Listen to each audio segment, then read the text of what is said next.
I'm just getting started. Just had a call with our friends at the Sunnies this morning. I've been up early. So, feeling good, though. Let's get Griffin up here as well. What up, Novo? Good morning. Doing work, just like you. Great morning. You want me to get some tunes going here and get some people in? Cool. I love it, my man. You got some Dream Loops coming at you, number 6435.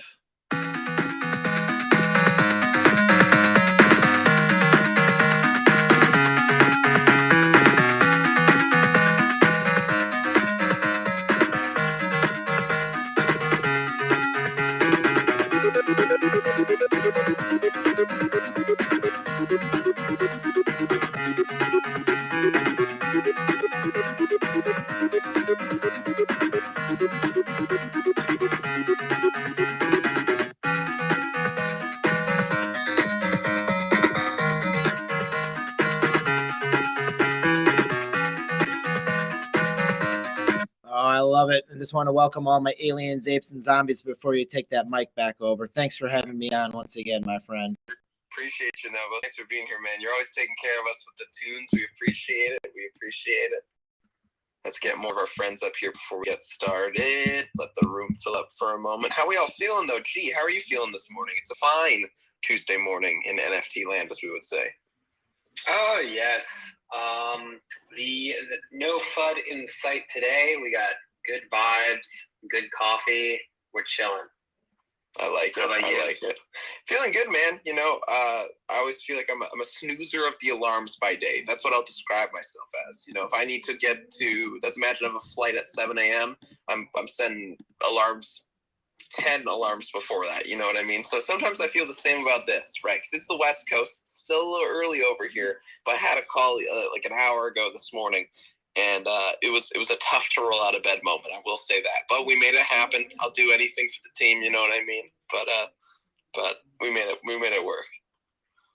I gotta say, Jason, you and me both are setting those extra early alarms so we can snooze a little bit. But yeah, it's a little early on the West Coast. I'm into my first coffee pretty deep, so just stoked to be here with y'all. Yeah, good morning, Easy. I feel the same way, man. It's, frankly, I haven't had any coffee yet. I feel like I need it, but we're just going to keep grinding through and making it happen. I think that's the question. Is it the grind because you guys were up degenning late last night, or do you guys just need your alien, ape, and zombie beauty rest? What is it? Which one of the two? Okay, that's a really good question. It used to be the alien, ape, and zombie beauty rest, right? Even me through high school, I was known to be the dude to, skip first and second block just because I was sleeping.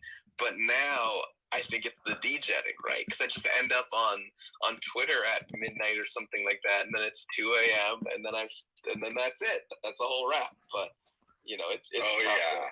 It's tough. We got a couple more friends. It's a mix for me.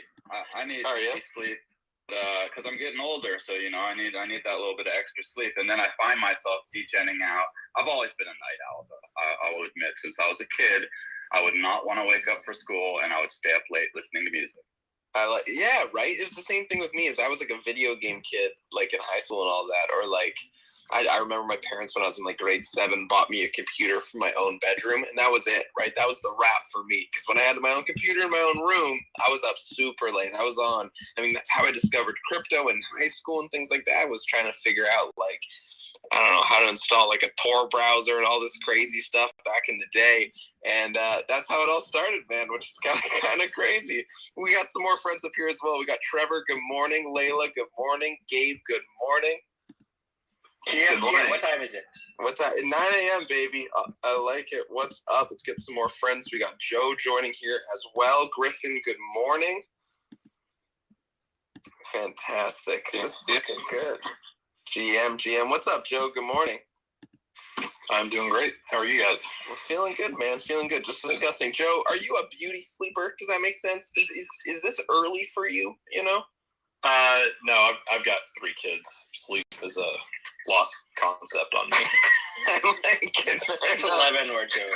Oh, fair. It is 11. It is 11 o'clock. Okay, so we're just discussing how Jason needs his beauty sleep, and sometimes because I was up even earlier today, and it can sometimes be the struggle of extra alarms, right? Which is fine. But we're waiting on Sisterjam. Let me send them a quick message, And then we are taking away. How do I join? Oh, Master. Hold on. Should say come. Listen. Good to hear Jason's inner monologue. I was just saying, yeah, I feel like whenever Gabe and I are on the phone, sometimes I just read out the text that I'm sending him while on the phone, and then we just have 3 conversations happening at once. But gentlemen, shall we take this away and get started? This is gonna be a good one. I'm excited to go. On behalf of myself, we got Gabriel Allred from Bitlectro Labs, Angie Wilson from Bitlectro Labs, along with our friend Paul over at NFT Buzz. Good morning, everyone. Good morning, afternoon, or good evening, wherever you are in the world. My name is Jason Berners, and welcome to today's episode of Topical Tuesdays here on the Bitlectro Labs account. What we do every Tuesday is throw a topical conversation with a bunch of is no different as we chat about marketing with a very, very fun panel of guests. And without further ado, pass the mic over to Gabe to kind of introduce everyone and chat a little bit more about today. So good morning, Gabe. Good morning. So today we are talking about marketing in Web3, a tricky endeavor, as many of us know. I'll just set some context here for the purposes of, framing the conversation. Marketing's tricky in Web3. You can't use conventional forms of engagement farming. You can't pay for ads on things like Instagram. You see some ads on Twitter as of late, but Reddit, Google, they block crypto-focused projects, or at least NFT-focused projects from generally marketing, unless you're one of the biggies like Coinbase or Gemini. So a lot of the ways that we have to engage with our audiences and find our users is through organic outreach and finding allies in the space, in the Twitterverse, etc. So anyway, so we're going to be talking about that, techniques, other things, history of marketing and Web3, etc. today. But before we do any of that, let's run around and have everyone introduce themselves. And I'm just going to call on people in the order that they are put in on my Twitter Spaces feed here. Novo, good morning. Please introduce yourself and tell us what you do. Welcome all my aliens, apes, and zombies. I'm Crypto Novo, and people often ask what I build, and I try to just build friendships and relationships in the space. However, I am building something called the Novoverse in Decentraland, which I want to make it a platform where other artists can come on there and convey their projects and be able to talk about different Web3 things in the space, different NFT projects that they're selling or trying to promote in this space. That way, that equalizer, which we are seeing in this NFT space, can continue, and we can onboard new, fresh eyes into the space. And I guess one thing that you may or may not know about me is I dress the part of my CryptoPunk in real life. So I have had a couple people approach me in different conventions and say that I'm a marketing genius because I'm walking around dressed like my CryptoPunk with either digital masks or just physical clothing. So it's something that I'm going to continue doing, trying to stay anonymous in the space, because there again, I think that's another marketing approach that creates an allure maybe towards me, is the anonymity and mysteriousness behind it. You know, it's all about being a showman, as Jason may know, with maybe sleight of hand that he's used back in the day. Most definitely. Great intro, and you certainly are a showman. Novo, appreciate you. Easy, what is up? Good morning. Tell us a little about yourself. Good morning. I just got to shout out Crypto Novo. Really, admire, respect the way you roll. We gotten to run into each other at a few spots, Miami, maybe NYC or something. And I always try and come to your shows, bro. And myself, I do a bit. I got my fingers in a lot of pies. I've been in the space, for a few years, and so work with Cypher.media. We're trying to we are lowering the barrier to entry to come in and make collectible hip hop.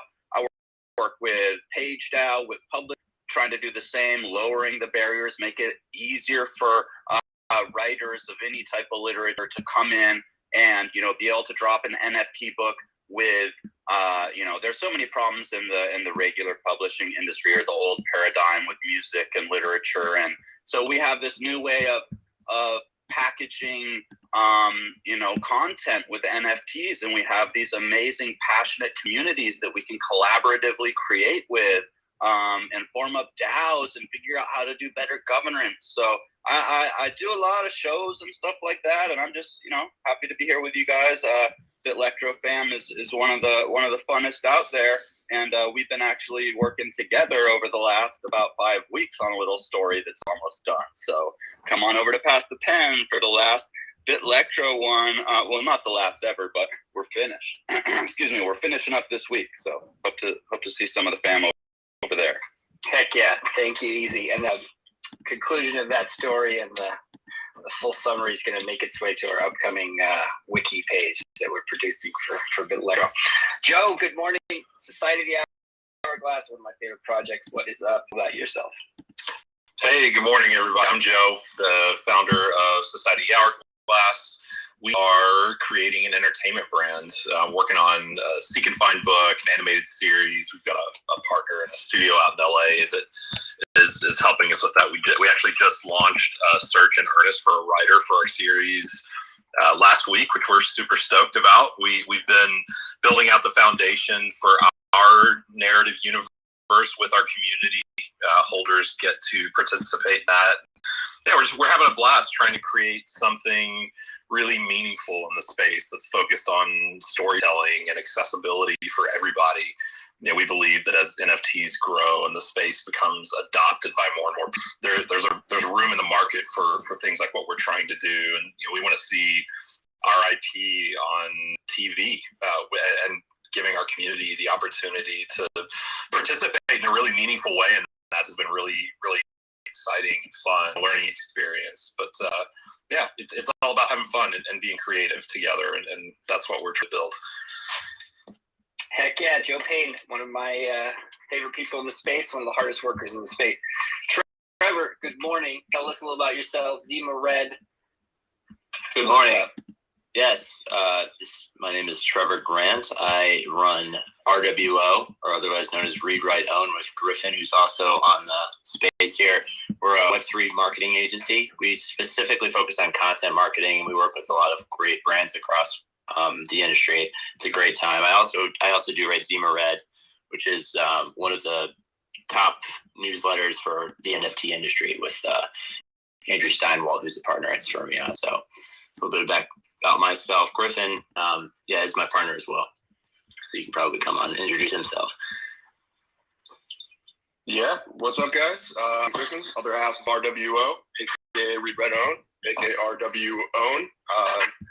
Been in the space for a bit, working as an analyst. Just having too much fun working with startups and digging into the Web3 space. So me and Trevor, RWO, really just helping people grow, building communities, and staying engaged. It's what we do on a day-to-day in our lives generally, and it's really cool to sort of share those opportunities with other people. It's great to be on the show. Thanks for having us, guys. Love it. Thank you, RWO. Layla, good morning. Hi, good morning, everybody. My name is Layla. Currently I'm at Opolis. Opolis is I'm the marketing manager there. I recently just joined, but I've been on the team since its beginnings. Opolis is a way for independents and NFT artists, contractors, and people of that, anyone that works for themselves to be able to, and anyone in Web3 that's kind of on their own, like after they kind of left their normal job, quote unquote, is a way for you guys to have insurance and help all the benefits, security of having a full-time job at a company, but working for yourself.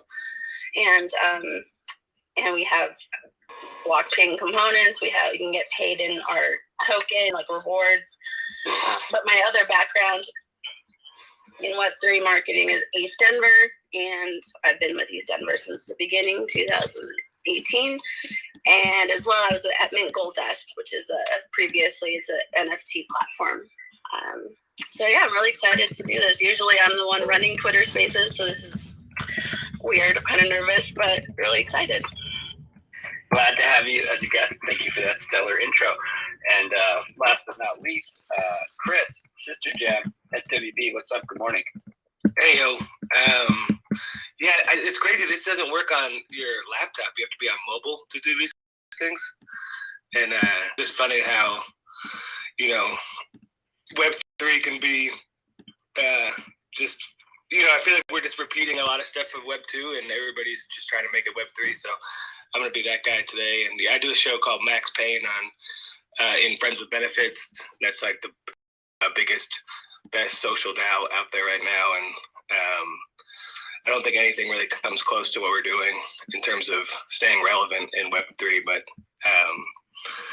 yeah, I don't know. It just, happy to see everybody here, and thanks for inviting me. And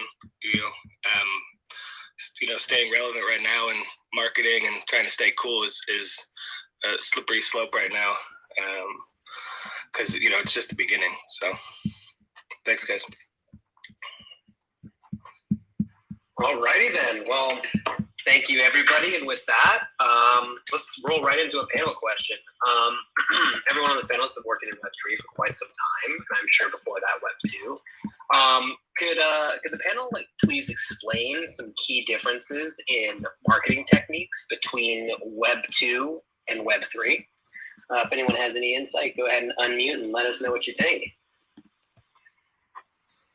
Well, just as kind of a slow way to warm it up here, yes, you do have to market your NFTs or your project, or people won't know about it. I've had plenty of people kind of get excited about coming to the space and be like, oh, I just want to drop my NFT, and they don't give much thought to the marketing, to the community building until kind of after, unless you catch them in time of indoctrinate them into the this is unlike anything else, but like anything else, you still have to efforts people, building your community, building relationships with other communities that you can stay with. You kind of started off lightly there. Totally agree with that, is building that community, because a lot of the Web 2.0, they gain their community pretty much in the .com era, and they've held on to that community and unfortunately abused that community in the sense that anytime you sign up for something in Web 2.0, you end up unsubscribing from 30 or 50 emails right after that, because they're just aggregating your information to suit their needs, which fits best. So right now you're seeing a redefinition of those lines where you're having the normal person, maybe the Web 2.0 minded person, able to redefine themselves. And maybe that is a Web 2.0 or 2.5 scenario where they're trying to incorporate people from Web 2.0, but it's the push towards Web 3.0, where it's wallet integration. Things are based around the NFTs you own or the NFTs you want to own. And then with that comes commercial rights and individual rights with that. And you see it time and time again with the Bored Apes, where people are progressing and showing off their NFTs and putting them on the sides of beverages and, putting them on food products and restaurants, et cetera, because they have that opportunity to do that now. And it is a great reset, and you don't have to go through the bureaucracy of Web 2.0 get there. Yeah, great point. I totally agree. Web 2 is definitely an era of opt-out. Especially email marketing. Web 3 is opt-in. You have this, identity through your wallet. You're building out a persona, and you're interacting with wallets. You're not interacting with emails. You're not going to be getting the same traction that you would in web with a email newsletter. Again, opt out. You need to find strategies that get people on board, make it personal so that they're willing and opting into these situations. We've entered the culture of DM for promotions. Just kidding. Layla, I see you unmuted. Would love to hear your insight. Oh, sure. Yeah, I think I agree with everybody. I think it's the word we hear the most is community. But it's just, and that was true before too. You had to create something that people rallied around and cared about. But yeah, just so much more now. Because like you said, some of the other ways just don't work, and people are not going to accept that, and they'll tune it out. So I think it's just really leveling down on the things that either bring value to people or entertainment, creating these tribes and these groups of people that really become friends. And like for me, the way I've experienced it is through VFriends. That's the that's the project that got me into NFTs. And I've made so many friends and just people that I genuinely consider friends. And that really never happened before. So yeah, I think it's really the community, and just you have to offer value. Like you have to like help people and just care about people, and like that's just other stuff isn't going to work. Like just promoting things just to make money. So people, I 100% agree, and I think people in this space are looking for, you know, something more than what to offer. This deeper connection, because it's much more than superficial email list or, you know, like a YouTube video and leaving a comment. Like that is very to slight interaction. Here we're actually, you know, connecting on a much deeper level because we have all these ways of interacting, whether that's here in a Twitter Spaces or in a Discord event or jumping into the metaverse, and, you know, so much possibility for collaborations. It's so open. So really taking time to reach out to people, and, you know, if you're newer in the space, to ask questions and to really just, you know, not be embarrassed, you know, like we're out here on the streets. DMs are open. Of course, there's a million spam ones that you got to spend 20 minutes deleting, but otherwise there's some gems in there. And so it's a really exciting time. It does take a lot of work and effort because, you know, you're basically constantly have to be networking if you're building something. So that's, you know, that's part of it, is just really jumping in, like, you know, head first. Absolutely. I kind of want to even dig a little bit deeper on this topic, right? So piggybacking on the previous question here that G asked, we know that many of the same approaches to conventional e-commerce and Web3, you know, Facebook, Reddit, Google Ads, tend to be off limits. What are some of the more unique channels or techniques we've been employing in Web3 that we find have a high degree of efficiency, and they work really well? Let's dig a little bit deeper on it.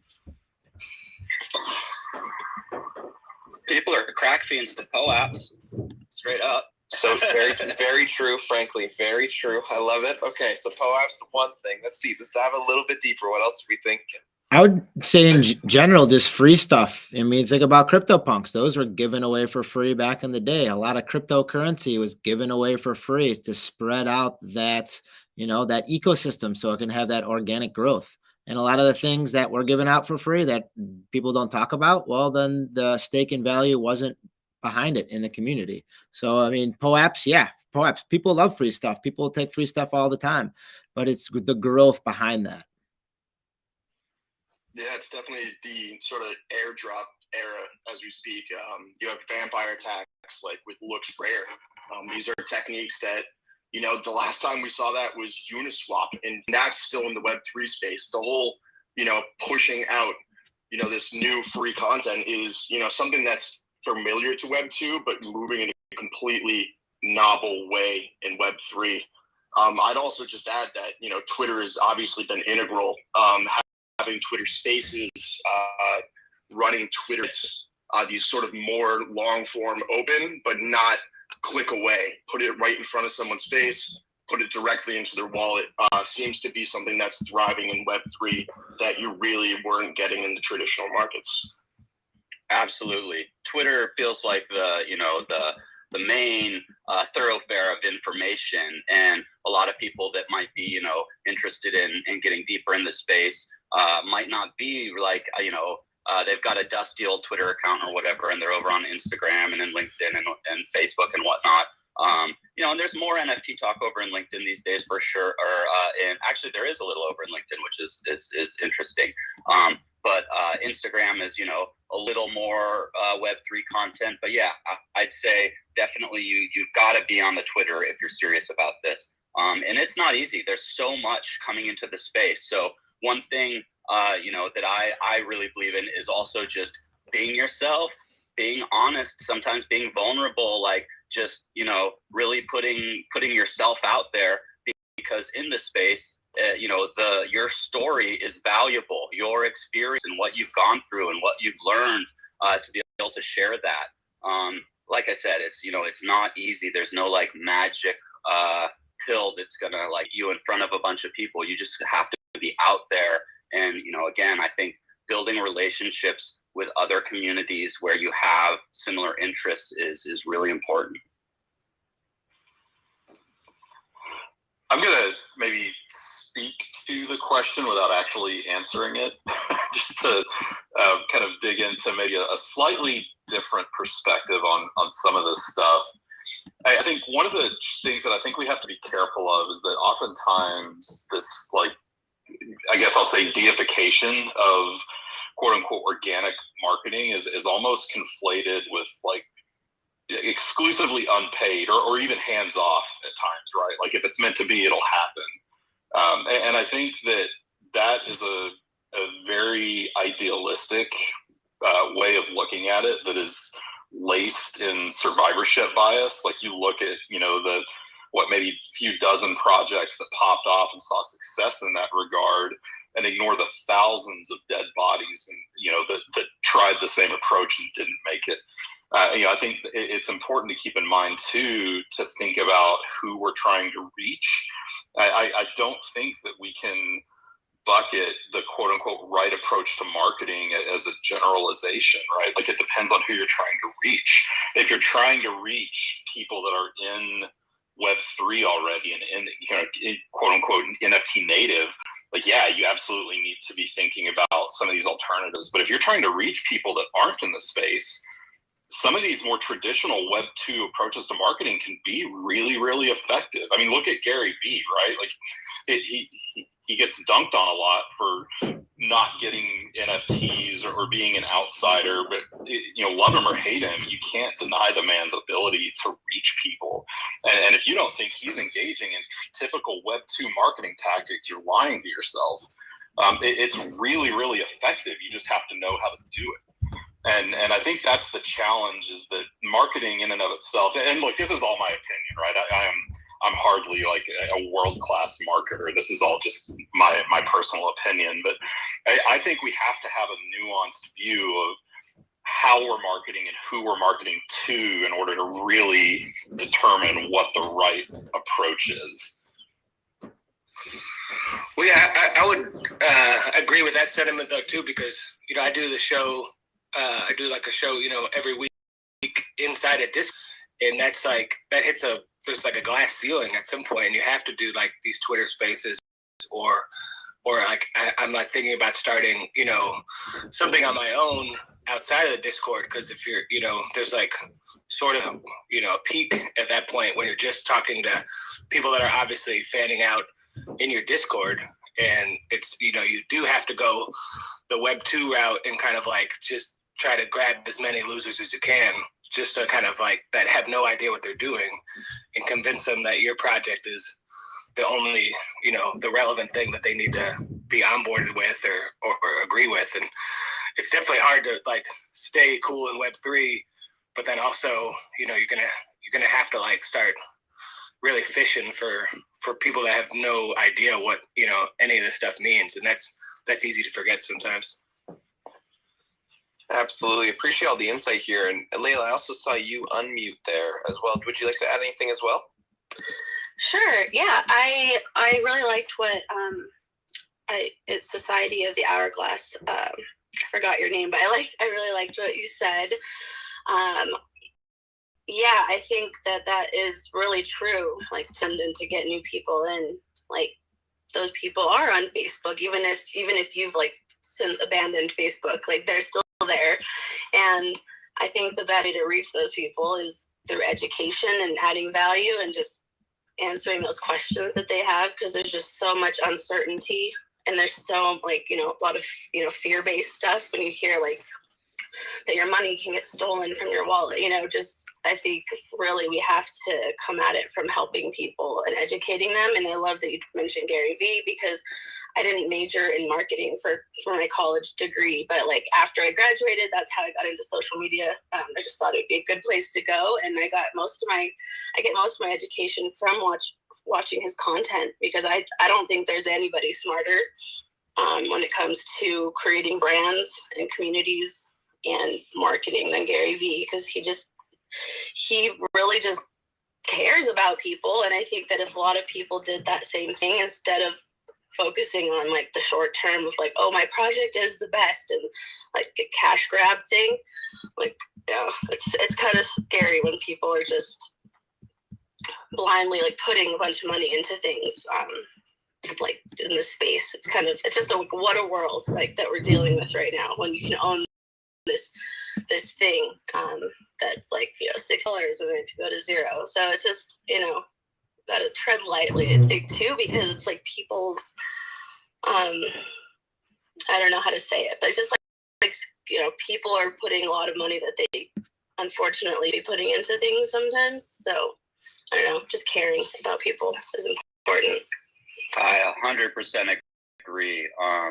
Usually we refer to the onboarding. We try and do is onboarding with culture, and sometimes that's slowing people down, and even saying, look, maybe if this is your first NFT that you're thinking about buying, even if it's your own, like maybe you shouldn't. Maybe you should try and understand a little more what you're getting before you throw your money in. So that can be, and I just wanted to mention, look for people maybe in Web 2 that you can poach. Like we've, through Cypher, we've gone over and, looked at dope rappers on Instagram or wherever and like reached out and been like, hey, like your style, we're doing this thing over in Web 3. And we've gotten some great community members that came in basically just through those types of reach out and trying to poach people over into Web 3.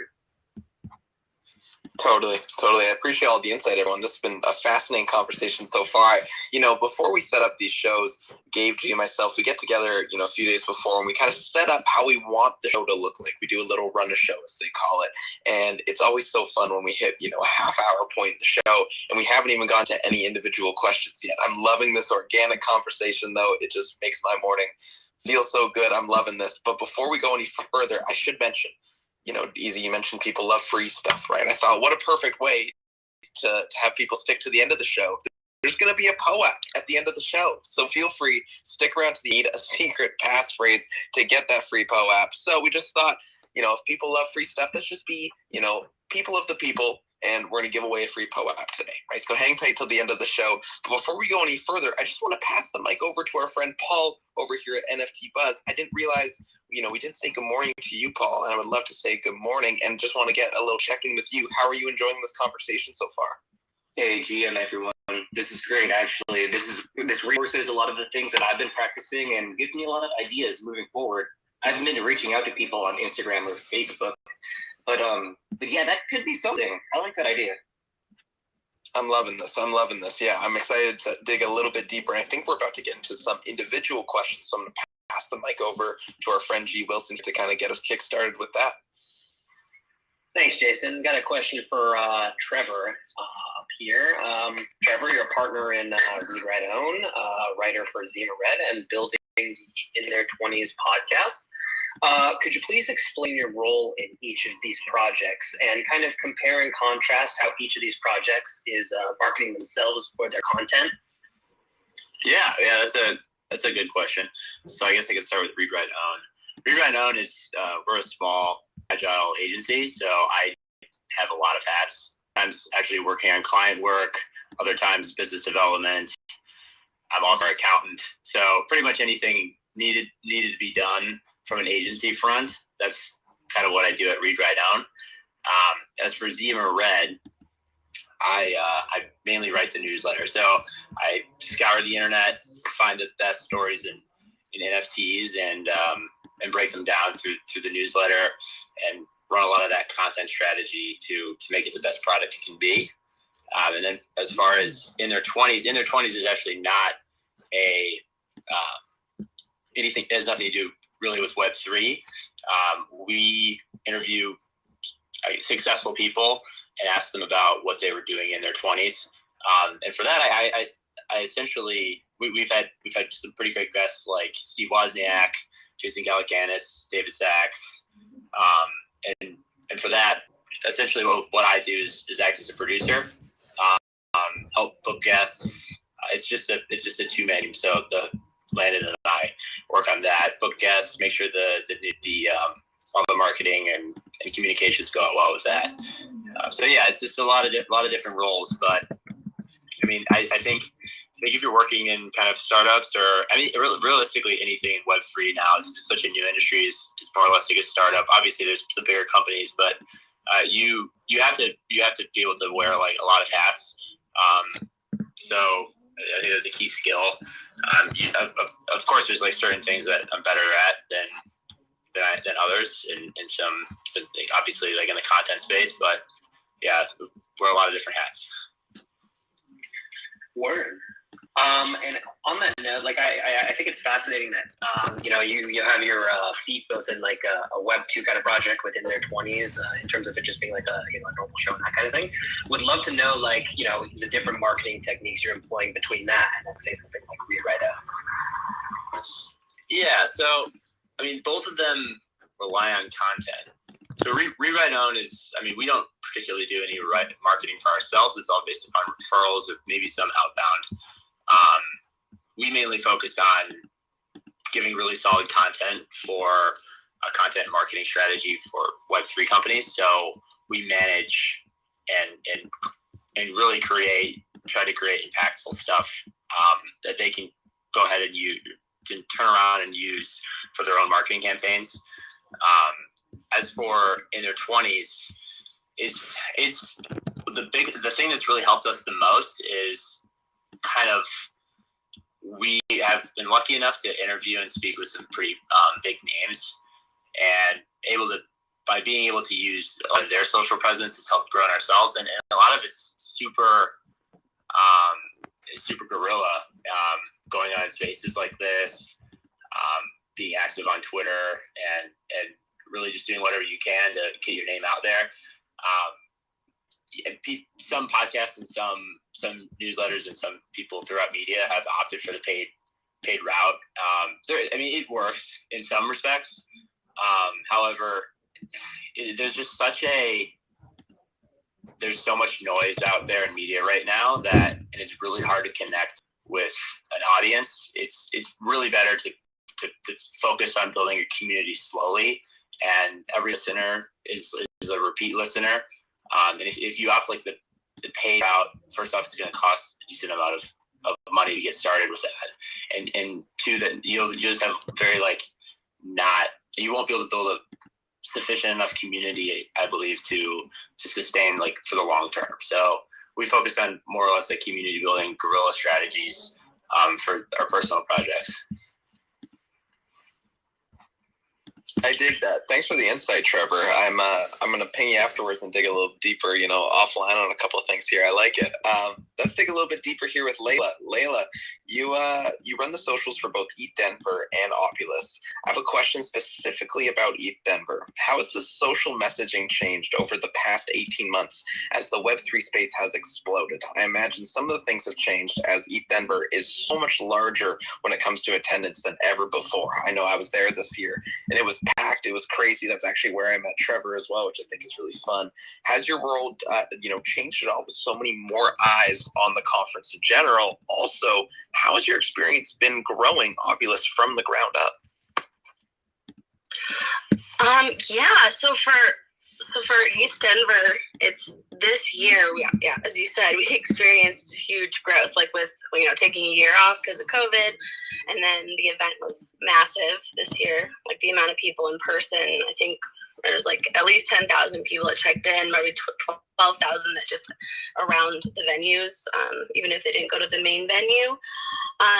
So prior to this year, we never even had a team. So this was the first year. I'm so thankful that now I can say I'm not the one running the social. I was running Instagram during the event specifically. And then we were so lucky that we had the funds and everything to be able to have a team now. So someone named Laura is now running the Twitter, and we have a couple other people. So it's really awesome. But before that, it was, at each event, we would I would be, tweeting as much as I could or Instagramming as much as I could. Has the message, it was kind of just, whoever could do what they could do. Like we didn't have no one had, like my husband, Justin, he's the co-founder of East Denver, and John, my boss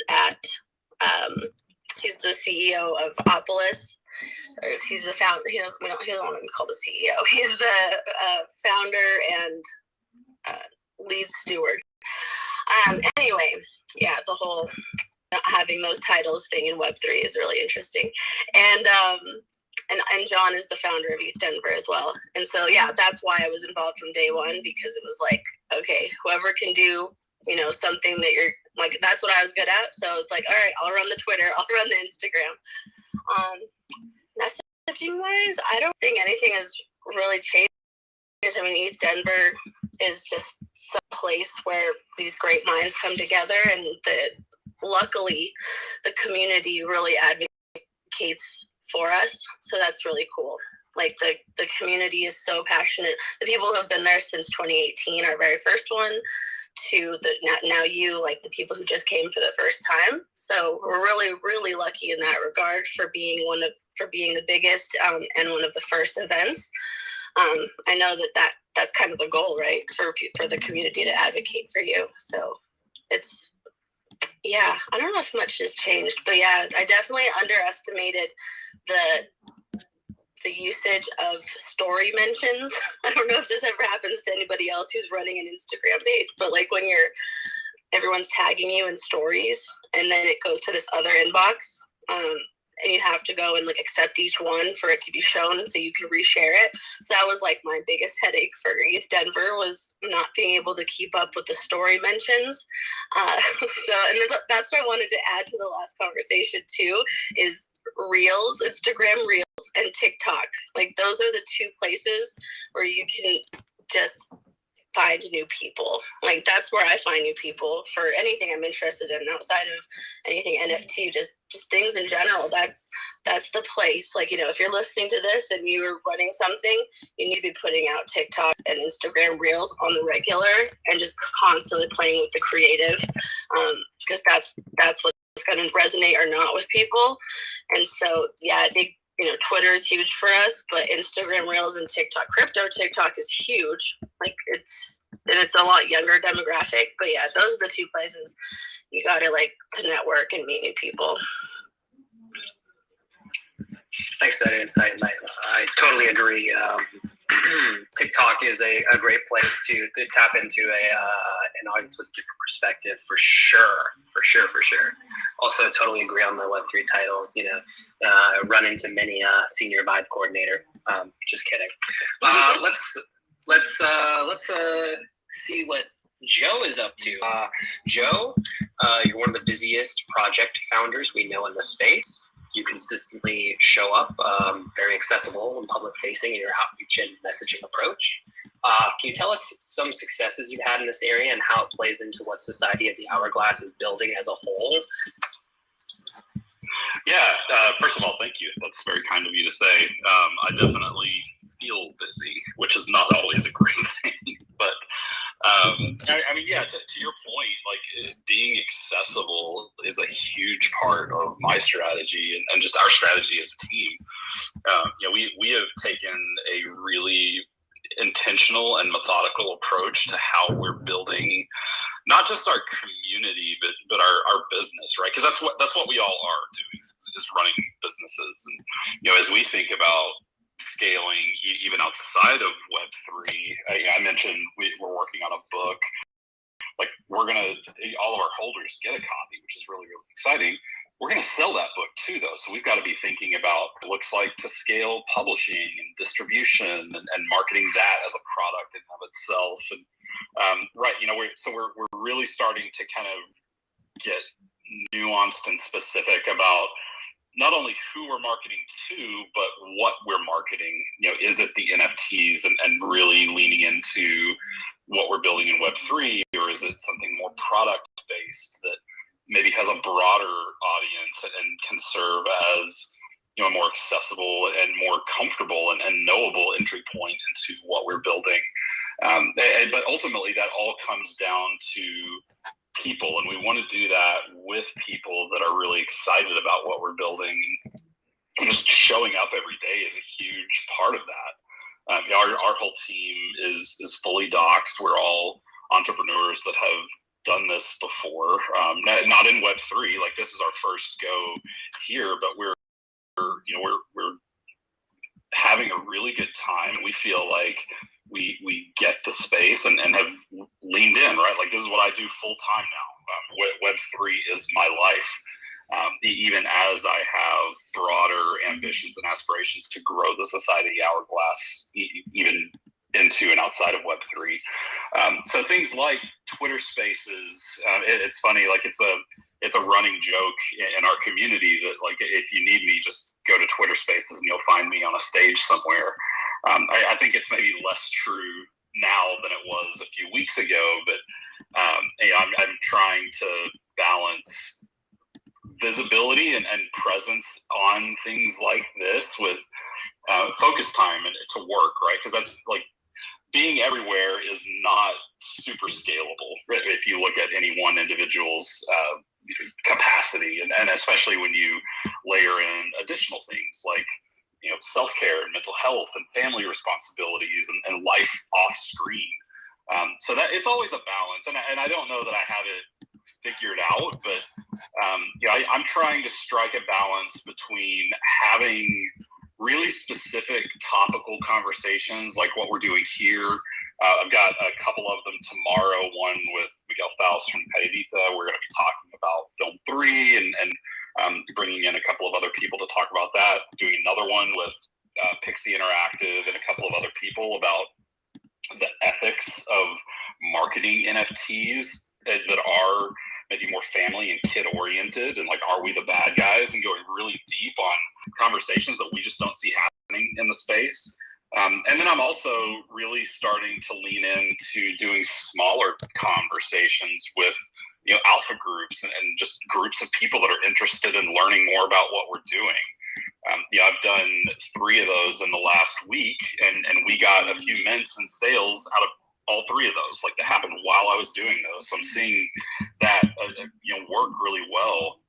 Again, like, you have to balance efficacy of those tactics with scale and consider, you know, what your short and long term plans are. But as we grow, my hope is to be able to kind of continue tweaking the dials and just strike the right balance that feels like I'm still out in the market talking to people as often as it makes sense, and as in the meantime just making myself easy to get a hold of, right? My DMs are open. I encourage anyone in our community to tag me or DM me on Discord. It carries with it its own set of challenges, because leaving my DMs open so that I'm more accessible makes me more susceptible to getting all the spam and stuff that comes with that. But it feels like that's my burden to bear, right? That feels like the least that I can do to make myself accessible to our community and anybody that wants to learn about what we're doing. Because ultimately, as founders of projects and companies in the Web3 space, especially if we've launched an NFT, like, we're asking people for a lot. We're asking for their ETH, we're asking for their engagement, their time, their attention. And so I feel like I have a responsibility as a founder to be a good steward of that and to engage that in as many just authentic, real ways as possible. I don't know if I directly answered your question, but hopefully that is a helpful summary of kind of how I think about that. That's hot fire, Joe. That was a great summary, Joe. Thank you for that and your insight. And we know you've tried a lot of different things in the space, so good to hear some background there. Novo, what is up? You're a brand in and of yourself, as you like to say, and as we heard you say earlier. The only thing you create is friendships or relationships. Also, that wasn't entirely true, because you're building the Novo first. So I'd like to hear, what's your general approach in building the Novoverse, your brand personally, and tell us some successes and maybe some hurdles that you've overcome in the process, Novo. Sure. Some of the many successes is just learning the information as it's available to me. And that's having people like Joe on the show from Society of Hourglass, where I was able to learn about his NFT project, very early process, and then being able to track it and see where it's going now, where it is, a seek and find book, which really drew me in, because that pulled me into just kind of my childhood of just like, where's Waldo, and just the finding books in the, the magazine, the highlight magazines in the dentist office and stuff like that growing up. So, having that knowledge and being able to get out there and just absorb what's out there, having Jason on from Belletro Labs, learning about, the dreamers and how those evolved, and, now we're seeing what is taking place in the place, what has survived and what hasn't survived. So I wanted to slow play what I was building, one, because I'm not very tech savvy. A lot of the people that I was able to hang around with, I did ask those very green questions. What is a MetaMask wallet? What is a CryptoPunk? How do I transfer Ethereum from Coinbase into a MetaMask wallet? Why I trust you guys? Like, very simple questions. And some of those people are the very same people I'm rubbing elbows with at the in real life events that are really good friends of mine now. And we're able to communicate through the easy technology of just the computer and picking up a phone and talking to someone. So with that, some of the hurdles that we have come through is, there's lulls in the system. There's downtime. We saw a couple weeks back, there really wasn't much going on, not a lot of sales going on, not a lot of engagement. And it's just creating and sparking that, another round of communication and flair as far as broadcasting and getting the name out there. For me personally, selfishly, getting to the IRL events and walking around with the big shades and the clown nose and the tassel hat and getting selfies with people. I mean, that's some of the best engagement I get, is getting that one-to-one interaction with people, talking about with them. I compare it to, and I've never done it, but like speed dating. You're able to go in there and just get a hold of all your friends real quick and see what they're up to right away. And, maybe branch off into their ideas, cross collaborate with maybe other ideas that you heard 5 minutes earlier or in another conference room the day before, and creating those bridges and gaps, because we're only going to be as strong as our weakest link. And we got to teach everyone this, because we all started somewhere, and that somewhere is where someone else is going to begin in this space. And who knows, that person could be your coworker. That person could be aping in on your NFT project. That person can be retweeting. That person could be listening right now. So being consistent, being persistent, and the word grind, as a lot of people say in the space. As I see Lastrom here for the millionth time, another grinder in the space who is, always willing to help. And that's what it is helping others. So I'm going to keep extending that olive branch as much as I can. In the Novoverse, all it is a Decentraland with a nice screen. And there it is. It's thanks to the help and knowledge that I've gained through Last Life's Collective and Lastrom, very similar to the first people I followed in this space. And I'm continuing to follow his path and other people's paths, because it creates the story. And some people's paths fizzle out and the trail ends, and some people's paths grow into roads, highways, and eventually good ecosystems, because we're self-governing this place. And, we're the guardians of the galaxy, but we got to be the guardians of this galaxy. I butchered that line, but that's what we got to do in this space. No, I think you nailed it. No. I think the thing for me that I could really hang my hat on with Friends with Benefits is that most of the people that are involved have been doing IRL events for their whole professional careers, I guess. And not to shit on anybody's projects, but like I've never been in more cringier situations than people in Web3 trying to throw parties when they've never like thrown a party, or they don't even know like what's cool or who to book. Because like it's just like an easy example would be like, crypto Web3 yacht parties. Like, who's the booker for those? It's like, is it just a friend that is it a guy that's like paying DJ? And I just feel like there's at least with, I don't know if you guys have been to a Friends with Benefits event, but like it's a real thing. It's not like stuck at I even go to, there's like, I was in NFT LA and I'm going to an NFT LA party, and I'm getting stuck next to some guy, and I'm like, is this guy working here? He's like asking me for a phone charger. And I get stuck with this. There's like so many like people there that are so desperate to like make a connection, and I do feel bad for them. But at the same time, when that's like half of the NFT events, it's just like, and everybody thinks they're changing the world. The people that are speaking on panels just got rich like 8 months ago because they like did something that their smart friend told them to do. I do sense I do have some doubts in terms of like how long some of these NFTs can actually pretend to be cool in real life before you go to the event, and you're either waiting in some stupid line all night because they don't know how to work entry, and then when you get in there, it's like just like this EDM hell rave kind of landscape. So That's my Max Payne take on that one.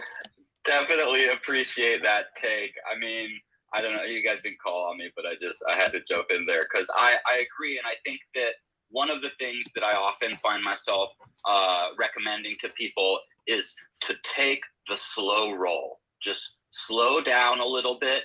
You don't, like, we're still super early. People, we've been saying that for years, but it's still true.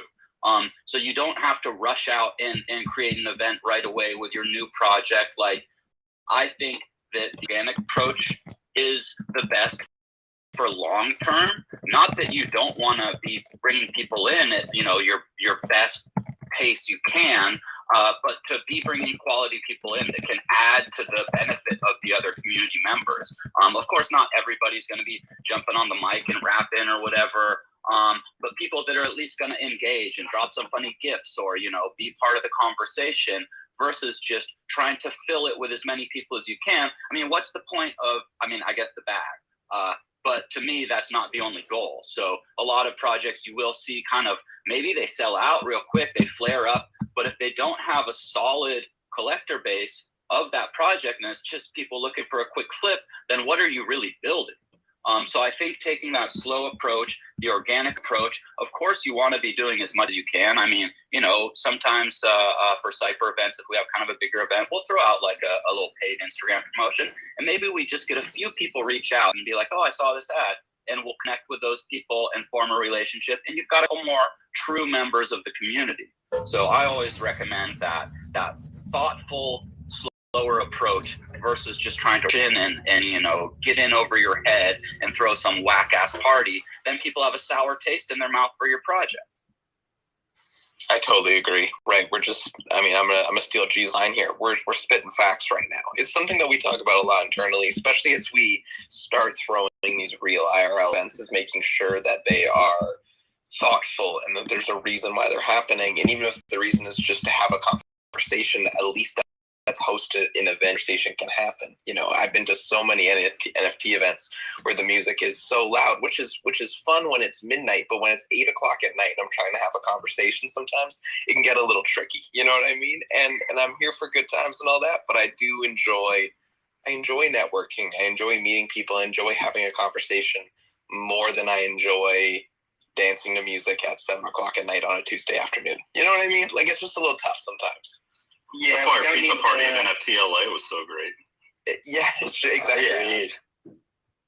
And bringing magic to a party just tops it off. I gotta say, the first time I got my mind blown in person by Jason, I'm still trying to figure out what the hell he did, the magician. And I also just wanted to mention real quick, I just minted up a Society of the Hourglass, scored a pigeon, got some forget-me dust, so I'm super stoked on what I just posted. Heck yeah, man. Thank you. Amazing. He landed the bonus things. First mint, and he's over here with animals. That's the way to do it. Yeah. Also, awesome. If anyone wants to know Jason's secrets, I'll scoop your wallets. I'll make you an offer later, like trade me a whatever board or something for a few of his tricks. I legit went back to my hotel room after that and started looking on YouTube, trying to find how some of those tricks were done, and it pisses me off that I still haven't figured them all out. Hey, I love it. That's one thing I'm trying to find more of as a side note here. Is I'm just trying to find more ways to bridge magic performance, which is what I've been doing obviously for so many years, into Web3, and I think New York will be a really good example of that. So if you see me in New York, come say what's up, come see a magic trick, and yeah, I think I got a good transition right now. I do have to disappear. I do have a meeting in 1 minute, so another Houdini trick that you're pulling on all of us, Jason. Thank you so much for having me. I just want to say, stay positive and love life, and I won't be able to loop in, but everyone who's listening, stay tuned because there is a POAP later on. So stay tuned. And gotta plug the POAP. We appreciate you, Novo. Peace.